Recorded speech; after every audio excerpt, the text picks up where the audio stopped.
Assalamualaikum warahmatullahi wabarakatuh. Pada kesempatan kali ini kita akan membahas materi lanjutan dari sistem pengisian, yaitu sistem pengisian tipe IC regulator. Nah, di minggu kemarin kita sudah mengetahui materi mengenai sistem pengisian yang tipe kontak point atau tipe konvensional ya. Nah, sebelum kita memulai langsung ke materi IC regulator, kita berdoa terlebih dahulu agar ilmu yang kita dapat nantinya akan bermanfaat dan diberikan kelancaran selama penjelasan materi sistem pengisian IC regulator ini. Berdoa menurut kepercayaan masing-masing. Berdoa dimulai.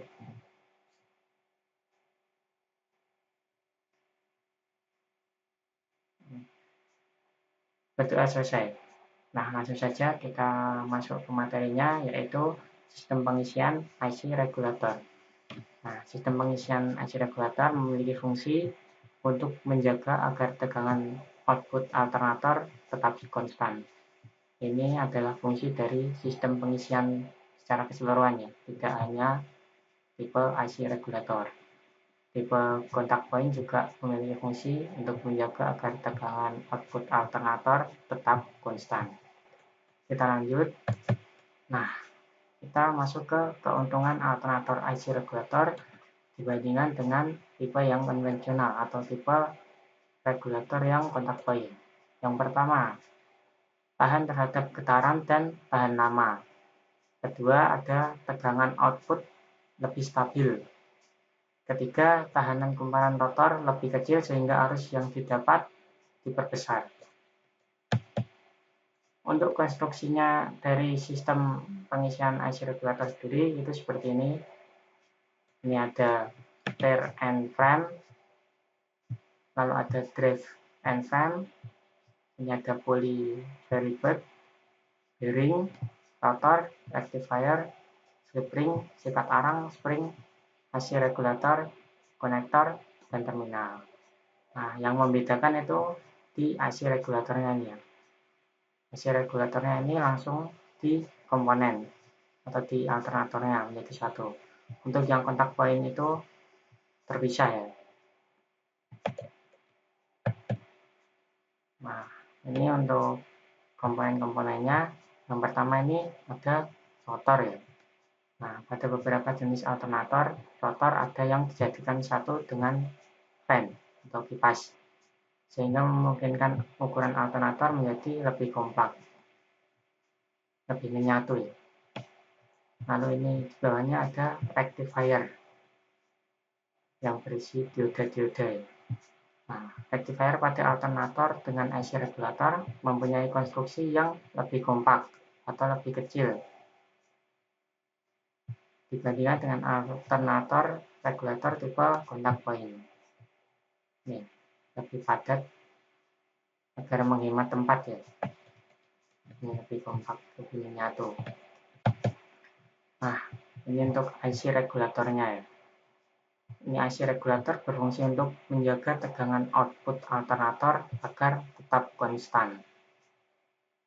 Ini fungsi dari IC regulator. Ini adalah gambar dari IC regulatornya. Lanjut. Nah, ini keuntungan IC regulator. Nah, tadi di awal tadi itu adalah keuntungan dari alternator tipe IC regulator ya. Nah, ini keuntungan dari IC regulatornya saja. Yang pertama ini ada waktu pengaturan tegangan lebih pendek. Yang kedua, lebih tahan terhadap getaran. Yang ketiga, ukurannya kecil, sehingga nampak simpel. Dan menyatu di alternator jadinya ukurannya menjadi lebih kecil ya dibandingkan dengan regulator tipe kontak point. Nah, untuk kelebihan dari IC regulator sendiri itu yang pertama, kurang tahan terhadap panas yang tinggi dan fluktuasi tegangan atau perubahan tegangan ya. Lalu yang kedua, harganya mahal dibandingkan tipe kontak point. Kita lanjut. Untuk cara pemasangan IC regulatornya itu ada dua. Yang pertama itu add-on. Ini dipasang di luar dari alternator ya. Terus yang kedua ada built-in, dipasang di dalam alternator. Nah, untuk gambar dari add-on sendiri itu seperti ini ya. Dipasang di luarnya.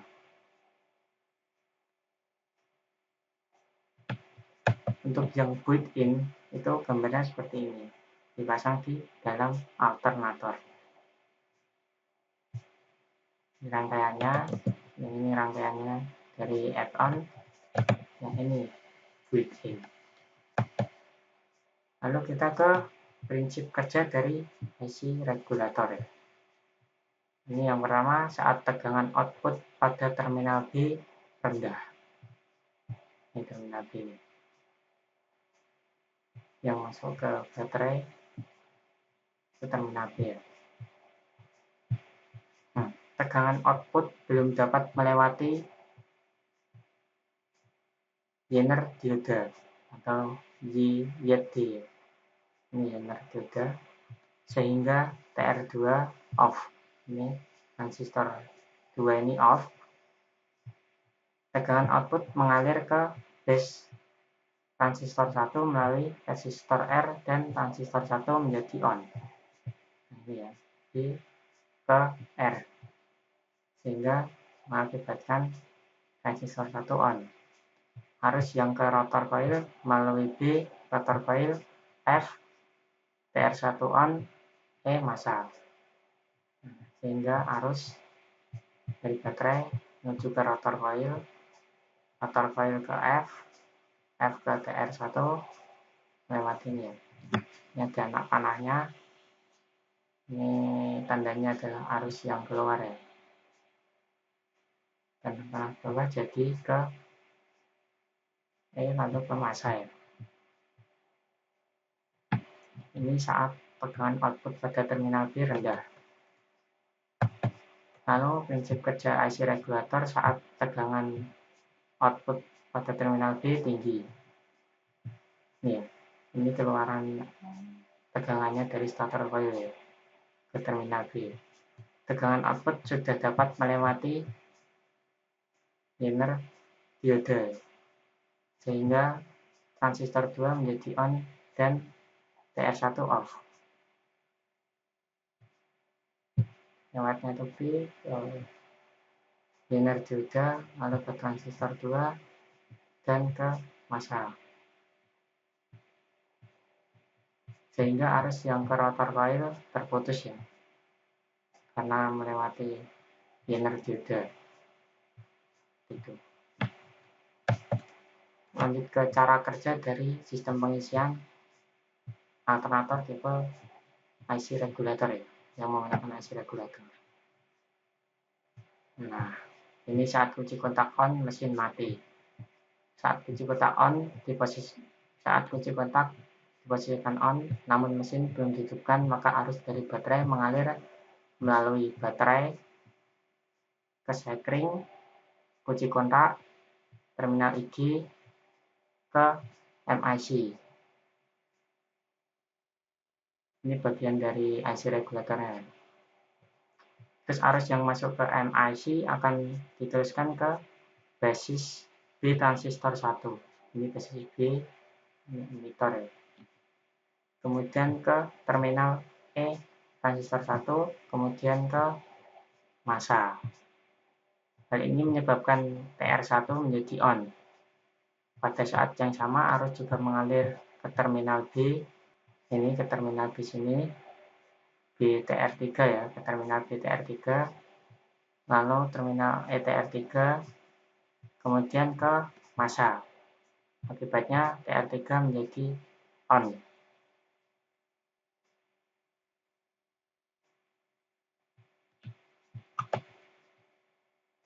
Yang lanjut. Nah, ini masih di kunci kontak on, mesin mati. Ketika transistor TR1 dan transistor TR3 aktif atau on, maka skema aliran arusnya akan menjadi sebagai berikut. Baterai, terminal B, lalu ke kumparan rotor coil, terminal F, ke C, transistor 1, lalu ke E transistor 1, lalu ke massa. Dengan skema aliran arus seperti itu, maka menyebabkan timbulnya medan magnet pada kumparan rotor. Sementara itu, aktifnya transistor TR3 menyebabkan lampu indikator pengisian menyala. Ya, menyala ya. Aliran arusnya sebagai berikut: dari baterai, kunci kontak, terus lampu, ke terminal L regulator, ke kaki C ya, C transistor 3, lalu ke E transistor 3, ke massa. Nah, itu dari cara kerja kunci kontak on, mesin mati. Kita lanjut ke saat tegangan pengisian kurang dari 14 volt. Saat mesin menyala, maka stator dapat berputar dan memotong medan magnet yang dihasilkan oleh rotor. Ini sama seperti yang itu ya, sistem pengisian regulator tipe kontak point. Akibatnya timbul arus pengisian pada stator dan disearahkan oleh dioda. Ini timbul arus pengisian disearahkan oleh dioda. Arus pengisian kemudian diteruskan ke terminal P dan diolah oleh MIC untuk mengalirkan arus basis TR2 sehingga TR2 akan aktif, serta menghentikan arus basis pada TR3 sehingga TR3 akan mati. Nah, ini arus pengisiannya diteruskan ke terminal P ya. Nah, P lalu diolah di MIC, lalu MIC mengalirkan arus basis ke transistor 2 ya. Transistor 2 sehingga transistor 2 akan aktif dan menghentikan arus basis pada transistor 3 sehingga transistor 3 akan mati ya. Hal ini akan menyebabkan lampu pengisian akan padam karena tidak mendapat massa ya. Tidak mendapat massa dari TR3 tadi. Nah, selain itu aktifnya TR2 juga berfungsi untuk tetap mematikan lampu dengan menyamakan tegangan masuk dan tegangan keluar. Aliran arusnya yaitu dari baterai ke kunci kontak terminal IG ke emitter, terminal IG ke emitter TR2, lalu ke kolektor TR2 ke terminal L lampu pengisian. Nah, ini menyamakan ya antara tegangan masuk dan tegangan keluar.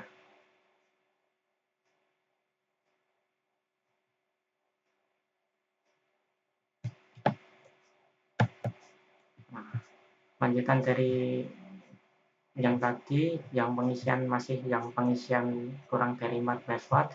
Apabila tegangan yang dihasilkan alternator kurang dari 14 watt, maka terminal S tidak mendeteksi adanya kelebihan tegangan. Oleh karena itu, arus yang mengalir ke rotor dipertahankan untuk memperkuat medan magnet yang dihasilkan rotor, sehingga tidak terjadi tegangan drop. Nah, ya, terminal S ini tidak mendeteksi adanya kelebihan tegangan. Nah, untuk aliran arusnya yaitu arus pengisian ke rotor coil, ke terminal F, ke kolektor TR1, emitter TR1, lalu ke massa. Sehingga basis dari TR1 ini, basisnya itu tetap dialiri arus dari MIC ya. Nah, itu untuk cara kerja saat tegangan pengisian kurang dari 14 volt. Nah, ini cara kerja saat tegangan pengisian lebih dari 14 volt. Ini saat kendaraan berjalan lebih kencang, maka putaran mesin juga akan bertambah cepat. Hal ini menyebabkan tegangan pengisian naik melebihi 14 volt. sehingga dapat menyebabkan kerusakan pada sistem pengisian, terutama pada baterai. Nah, oleh karena itu, diperlukan sistem keamanan pada sistem pengisian.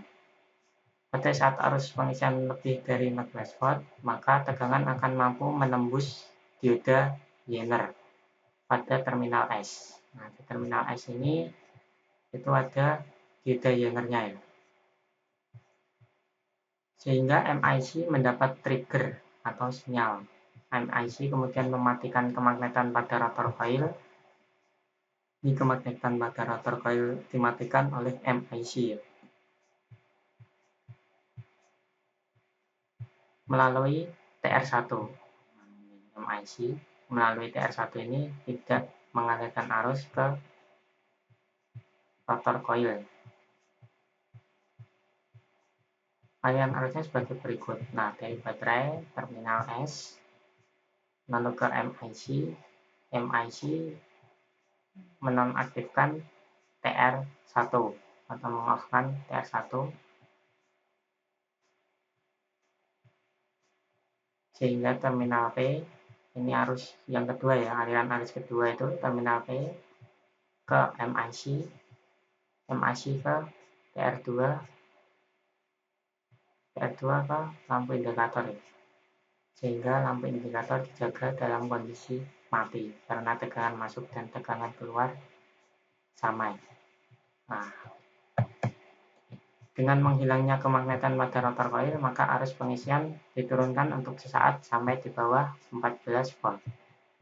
Tanpa adanya medan magnet ini, sehingga arus pengisiannya akan drop ya. Namun itu sesaat saja.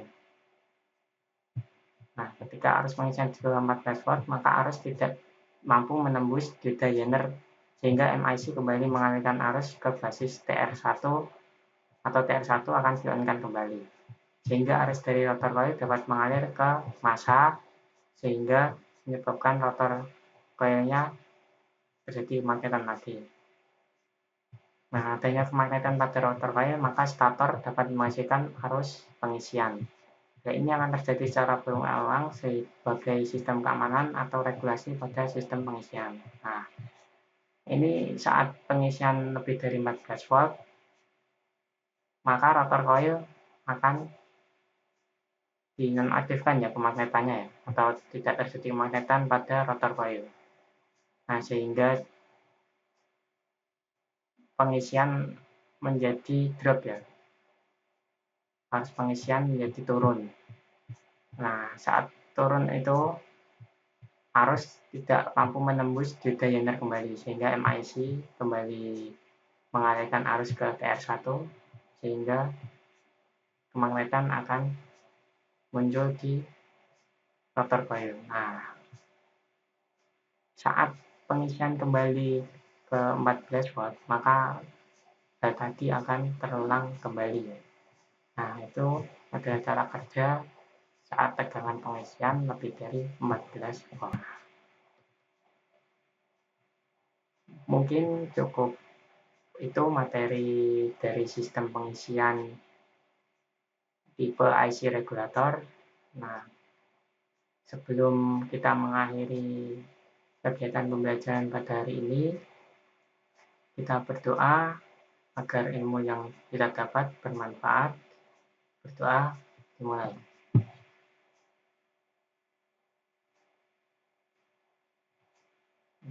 Selesai. Kurang lebihnya saya mohon maaf. Wassalamualaikum warahmatullahi wabarakatuh.